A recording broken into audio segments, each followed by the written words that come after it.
old days, he used to come and stay with us from Prashanti Nilayam in the 50s, even when I was not born. He used to come and stay with my aunts or my parents, and they were all middle class people who didn't own mansions, big homes. Swami used to come and stay in the small room that they were able to give him, use the small bathroom that they had, and he stayed very happily with them. But down the road, there was another devotee who came along, very well-to-do people, very, very devoted, husband and wife. They used to send the car to Swami to Puttaparthi, and Swami didn't even have a car in those days. He would come in their car and stay with them in Bangalore. Very devoted people, looked after Swami like the king, provided everything for him, looked after him with so much love. And we all used to go there to sing bhajans when Swami was there, and Swami used to give darshan for the small crowd that used to be there. And so the years went by, and then Swami had Vrindavan, the old bungalow. Swami bought the building. Swami had his own place. So he did not have to come and stay in any devotees' homes after that. He used to stay in Vrindavan, and all of us used to go there. As the years went by, the lady's husband passed away. She had 2 sons, and for whatever reason, the way things worked out, the sons were in different places. They were not in Bangalore anymore. They sent the mother to the servant quarters that was built in that huge mansion that she used to entertain Swami in, to the back of the house where there was a servant quarters. The mother, who was widowed, was put there. This huge mansion was boarded up, and the sons did not bother to take care of the mother much. So this mother lived in the back. There must have been some small amount of money that took care of her. She had a stroke, and she stayed there with one lady who looked after her in the servant quarters, which was one room, a small kitchen, and a veranda kind of a place. This wealthy lady who fed hundreds of people who came to see Swami at all times of the day, herself now had to eat 2 meals a day, and she was relegated into this really sad. Once in a while, all of us, Sai devotees, I remember, they would take her to have darshan of Swami. She had had a stroke, she was in a wheelchair. They would take her. And then as the years went by, she was not able to travel even to Vrindavan from her home. So once in a while, somebody would bring her, she would have Swami's darshan. Wherever she sat in Vrindavan, Swami would always go to her and talk to her and bless her. When he materialized Vibhuti, she could not even take it because she had had a stroke. Swami will tell her, open your mouth and pour all the Vibhuti into her mouth. So that is how it was. One particular Saturday, Swami was going to come to our house for dinner, to my parents' house. And not a Saturday, it was a Thursday. And I had the good fortune of traveling with Swami up and down in the car when I was a child, till I was about 13 or so. Wherever Swami went, he would take me along with him in the car. So my father and we went to Vrindavan to pick up Swami to bring him to our house. He used to come in my father's car, which was a Fiat he had. And Swami got into the car after the evening darshan, and we started to drive towards Jainagar in Bangalore. Suddenly, Swami said, Padmana, let us go to this particular extension where this lady lives. I want to see her. She has not come to see me for almost a year, Swami said. So my father said, okay. And we drove to this wealthy lady's house, who was now in the servant quarters that I was in. I don't want to mention names, because it was a difficult life for her after her husband passed away. So we came there, and brothers and sisters, I remember as a young child, this house lit up with lights when Swami used to come. Beautifully decorated, like we all decorate if Swami's physical form was coming. Such a beautiful home, looking so dilapidated in a way. The windows all boarded, no lights, the big curving driveway covered with all leaves from the trees in the garden. And I remember my father driving into that driveway, and you couldn't drive. And Swami got out. It had rained the previous day. The leaves were all wet in that circular driveway. And my father is saying, Swami, the leaves are very wet. I'll see how far I can take the car. Swami said, no, I'm getting out here. And he seemed to be in a big hurry. He got out of the car, lifted his robe, and he walked on that circular driveway. And we said, where is he going? The house is boarded up. But Swami knew that she was in the back. So he walked to the back of the house, to the small little servant quarters with one small light hanging in the veranda. And believe it or not, we went and knocked on the door. This lady who used to look after this woman opened the door. She's totally shocked to see Swami standing there the day after the rain with leaves all over in that area.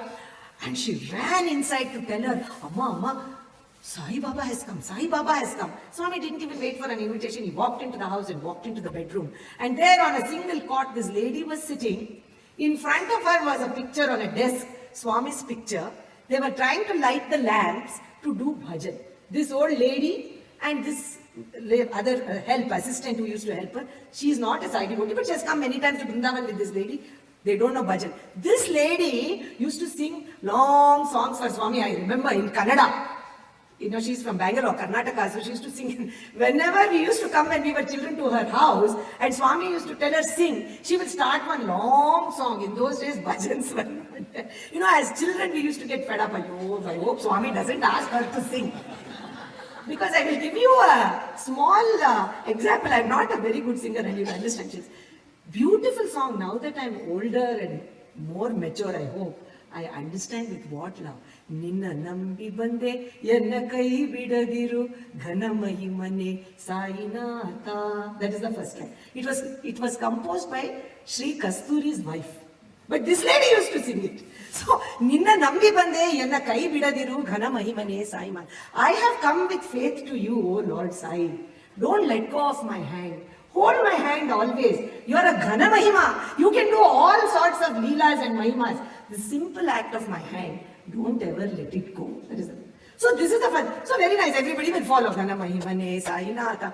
Ninna nambi bande yenna kai bidadiru ghana mahimane sainata. Andu neene, indu neene, endendigu neene sainata. Andu neene. In my past lives also you have been with me. Indu neene. With me you are in this life also. In future lives also. Don't let my hand go. Not, that is not the first time. Then she'll say, Janani Janakanine Sainata Yenna Anubandi you Nine Sai. You are my mother and father, you are my every relative. All these relatives will not be there with me when I need. She used to sing it when she had everybody. Who knew her future? Nobody will be there with me. Don't let go of mine. That is the second stanza. Desha Vatirgi Sainata Balu Klesha Patiru Venu Sainata Asha Pashava Bidsu Sainata Ninna Dasara Sanga Kodu Sainata. It's a beautiful saina. It says Desha Vatirgi Bandiru, when I have gone from Guru to Guru, country to country, miracles to miracles, I have gone all over this world looking and looking and looking. Desha Vatirgi Sainata Balu Klesha Patiru Venu Sainata. I have struggled to find the truth. I have looked at gurus, I have looked at ashrams, I have looked at countries, I have looked at religions, and finally, oh Lord, I have found you. Balu Klesha Patirvenu. With lot of difficulty I have found it. Asha Pashava Bidsu. Take away this desire to go on searching. Take away this desire to go on searching for you, because I have found you. Asha Pashava Bidsu Sainata. Ninna Dasara Sangha. Give me the company of the truth of your feet, and the company of the devotees who love you. This was the song. There are 8 more stanzas. Please don't be afraid, I won't sing it. She would sing. So we entered her house. Swami enters the bedroom, and this lady is sitting there singing Desha Vatirgi Sai, because it's a Thursday bhajan. They are about to light the lamp. She's getting ready. Not yet started. She walked into the room and she said, "Oh, you Deva." She used to call him Deva. "You have arrived in my house." And tears started to flow in her eyes. "I don't have anything to offer you." There was the days when she used to put 25 sweets in front of him which he did not eat. "I don't even have a plate of fruits to offer you, Swami. Why did you come to my house today? Do you want to make me feel bad? Why did you come? I was happy in my bubble, sitting here just thinking of you. That was enough for me. Why did you come?" Swami said, "What do you mean, why did you come? I missed you. You didn't come for 1 year to Vrindavan. So I came to see you, but I have nothing." He said, "Why can't I sit on the bed next to you? I have no chairs to offer you, Swami. I can sit. Come, Geetama, that's me. Come, Geetama. Come, Padmanabh, my father. Come and sit, come and sit." And Swami takes the sheet from her bed and puts it on the floor. They will sit on the floor. It's bhajan, is it not? Why do you need a chair? This is our Swami. We think he wants so many things from us. He wants nothing from us. We said, and I want to tell you the most beautiful aspect of Swami's love. Such a Swami we will never find in any place except where we have seen him. So, that lady is trying to light the lamp. That old woman says, "Light the lamp, light the lamp." Swami Badidare in Kannada, Deepa Hatsu, Deepa Hatsu. There are a few Kannadigas here. Light the lamps, light the lamps. That lady is looking at this old woman. Swami, in a very conversational way, comes to his own picture. There are 2 lamps. He looks at the dish there. There is no oil to light the lamp. There is no oil. And that poor maid, that assistant, she doesn't know how to say it in front of Swami. There is no oil. So she's looking at her. This is an elderly lady who can't hear very well. So loudly she has to say, I don't have oil to light the lamp. She's standing there. Swami, with his back to this old lady, see, we should not embarrass the people we are helping. With his back to the old lady, put his finger like this to that, on his lips, to tell that lady, be quiet. And he looked at me, and in Telugu, he said, bring me a glass of water. There is no kitchen also, it's a small kitchenette. So, I just brought him a small glass of water, and Swami just took a sip of it as though pretending to drink. And when he returned the glass he was holding, he put his finger in that glass and said, pour it in the lamp, to me. This is water that Swami just drank, and he's asking me to pour in the lamp. No talking with Swami, just with his eyes, like this he said. So I went there, I tried to pour it. That water has turned into oil. I poured it into the lamp, and Swami very nicely said, I will light the lamp, I will light the lamp. Lit the lamp, came and sat on the bed and said, sing. Don't start home and all that. I have to go to Padmanabh's house for dinner. Sing one song. I'm like, oh, I know what song she's going to sing. Ninna nambi bande, yenna kai bidadiru. ಘನ ಮಹಿಮನೆ ಸಾಯಿನಾಥ ಪನ್ನಗ ಶಯನ ಪನ್ನ ರಕ್ಷಕ ಪ್ರಸನ್ನ ನಗು ಬೇಗ ಸಾಯಿನಾಥ ಪನ್ನಗ ಶಯನ ಪನ್ನ ರಕ್ಷಕ. You are that great Lord who is somewhere in that energy, but you have come down here, panna rakshaka, to look after people like me who has nobody. Janani janaka nine Sainath, you are my mother and father. ಎನ್ನ ಅನುಬಂಧಿಯು ನೀನೆ Sainath, you are my relative. ಅನುಬಂಧಿಯು ನೀನೆ ಸಾಯಿನಾಥ, ಜನ್ಮ ಜನ್ಮದಲ್ಲಿ ಸಾಯಿನಾಥ, ಎನ್ನ ಉದ್ಧರಿಸುವ ನೀನೆ ಸಾಯಿನಾಥ. ಜನ್ಮ ಜನ್ಮದಲ್ಲಿ, in janmas and janmas you have looked after me. In this life also, take me closer and closer to you. She sang the song very sweetly. Swami said, so nicely you sing at this age. I must learn some tricks from you. Makes her laugh. I said, I have to go now.